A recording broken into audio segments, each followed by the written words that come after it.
एक स्टॉक जिसमें बिल्कुल स्ट्रेंथ नहीं है वो है कल्याण ज्वेलर्स। यहाँ पर गिरावट रुकने का नाम ही नहीं ले रही है और ये अपने हाई से तो खैर काफ़ी गिराई है, उसके बावजूद एक हफ्ते में 18% और गिरा है। ऐसा क्यों और आज क्या अपडेट आया जिसकी वजह से ये स्टॉक फिर इतना लुढ़क रहा है? यतिन जरा बताइए हमें। तो देखिए, जो एक्सचेंज पे कंपनी ने नोटिफिकेशन और जो डिटेल्स फाइल की हैं वो एडिशनल प्लेज की तरफ इशारा कर रही हैं। इनफैक्ट अगर हम एक्सचेंज डिस्क्लोजर देखें कल्याण ज्वेलर्स का, तो जो प्रमोटर कैटेगरी है वहाँ से लगभग 36.08% स्टेक एडिशनली प्लेज होता हुआ आपको दिखाया है। मोस्ट प्रॉब्ली जो प्लेज शेयर्स हैं वो अपने मार्जिन जो ट्रिगर हुआ है उसके वजह से टॉपअप करने के लिए यूज़ हुआ है, ऐसा दिखाई पड़ रहा है। क्योंकि वॉबक पिंकस का जब ब्लॉक डील हुआ था तब प्रमोटर्स ने ख़रीदा था, उसके बाद शेयर्स प्लेज हुए थे।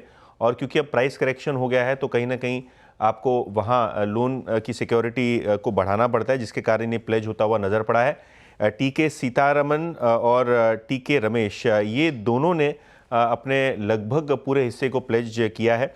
और शेयर्स जो प्लेज हुए हैं वो catalyst trusteeship, HSBC, Bajaj finance, Tata capital, Bajaj finance और आदित्य बिरला फाइनेंस जैसी एंटिटीज़ को ये फेवर में प्लेज जाता हुआ नज़र पड़ा है। तो ये कहीं ना कहीं बाजार को थोड़ा बहुत कंसर्निंग लग रहा है। अगर हम एक वीक के परफॉर्मेंस की बात करें कल्याण ज्वेलर्स की, तो शेयर्स लगभग 18% नीचे हैं। 1 मंथ की बात करें तो 31% इसी महीने में शेयर गिरता हुआ नज़र पड़ा है। हालांकि 1 ईयर बेसिस पे शेयर अभी भी 36% पॉजिटिव रिटर्न के साथ चल रहा है। ओके, मीनवाइल निफ्टी एक 5 मिनट की कैंडल में 23,150 से 23,050 पर आया। 100 पॉइंट की डिक्लाइन आई है एक कैंडल में। एक बार जरा निफ्टी का चार्ट रख दीजिए ज़रा इंटरडे का स्क्रीन पर। और ये देखिए, ये अब आपको शायद वो मैग्नीफाइंग ग्लास से देखना पड़े क्योंकि इस तरीके के मूव्स रहे हैं आज मार्केट में। लेकिन एक कैंडल में निफ्टी 23,150 से 23,050 पर आया, 23,053 पर आया। ध्यान रखिएगा जो सीरीज़ का लो रहा था वो 23,057 था। तो टेक्निकली जो आज अब आपने लो बनाया है वो सीरीज़ का फ्रेश लो है। और हमारी जो बात हो रही थी कि एक रेंज है 23,050 से 23,400, और आज निफ्टी ने दोनों एंड्स को स्ट्राइक किया। सबसे पहले खुलते ही 23,400 को क्रॉस किया और अब वीरू 23,050 को भी हिट किया। और ये टेक्निकली सीरीज़ का फ्रेश लो बनाया। और उसमें आप एडवांस डिक्लाइन देखिए, उसमें आप मिड कैप मार्केट का परफॉर्मेंस देखिए। और कल्याण की तो क्या ही बात करें, इस मार्केट में पूरे बाजार का ही कल्याण हो रहा है इस समय। मैं तो सोच रहा था अनुज कल्याण पे बात करेंगे। यतिन को देख के ना मुझे ऐसी फीलिंग आ रही है, प्लस का साइन, एम्बुलेंस की तरह। सुबह से सिर्फ वो एक्सीडेंट की बात कर रहा है, सुबह से, है ना।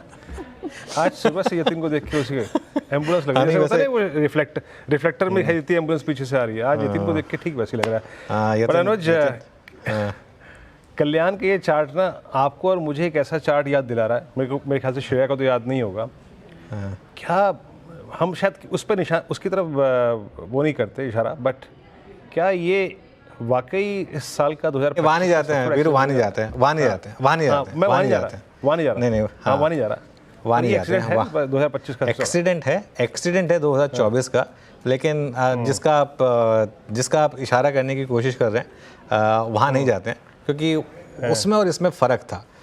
वो जो केस था वो एक कंप्लीट फाइनेंशियल केस था, मुझे याद है। मैं वो तब न्यूज़ रूम में था, मुझे एग्जैक्टली वो पूरा का पूरा इंसिडेंट याद है। और सही करें आप, श्रेया को नहीं पता होगा, श्रेया तब आप शायद 10 साल की थी जबकि वीरू बात कर रहे हैं वो, तो इसके लिए। लेकिन हमने खैर वो इंसिडेंट देखा था। नहीं, वो अभी वहाँ नहीं जाते हैं, वो थोड़ा सा ज़्यादा हो जाएगा। लेकिन खैर, हाँ, price damage obviously, price damage काफ़ी है, बिल्कुल।